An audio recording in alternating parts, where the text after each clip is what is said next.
What are the signs of an unhealthy relationship, and what are your options if you're in one?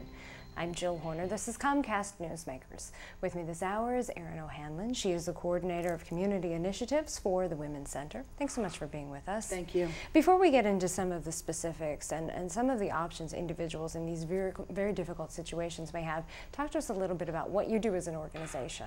As an organization, we support women, men, children, families in Atlantic County and really even beyond Atlantic County. And we support them around domestic violence, sexual violence. We have job readiness programs, we have a GD program, and we have a large program called Child Care Network, which is part of the Child Care Resource and Referral Program. So let's talk though about the core of what you do as an organization, and this is related to domestic violence and sexual violence services. What are some of the warning signs associated with an unhealthy relationship? Well, some of the things we see most commonly is what we call the cycle of violence, where there's a pattern of behavior that happens, and batterers support the violence that happens within relationships, and violence that happens in relationships is more than just physical violence. It's emotional, it's verbal, it's mental. So there might be times when a victim is isolated away from family and support, or kept away from working, or discouraged to work, or financially there's some kind of control. We see a lot of power and control. That's a huge red flag within a relationship. Now, let's focus a little bit on some barriers, because it can be easy to tell your friend, just leave the situation, but there may be children involved or other financial worries that can act as these barriers. What are some of the things that you see? Well, a lot of times people do have barriers about why they don't want to leave. Sometimes it's as simple as just as love. You know, sometimes they believe they really are in a loving relationship and it's not bad all the time. But when it's bad, it's really bad. We also see that people have children, or they have a comfortable way of life, and sometimes that is a reason why they feel like they should stay. Or sometimes they'll say, well, there's not physical abuse, it's just emotional and verbal, and so it's not really that bad. And what we tell people is everyone deserves to be in a healthy relationship. No one should have to stay and endure that. Now, you say another barrier is pets. Absolutely. We see people who sometimes don't want to lose their pet, or they're not sure what they could do with their pet.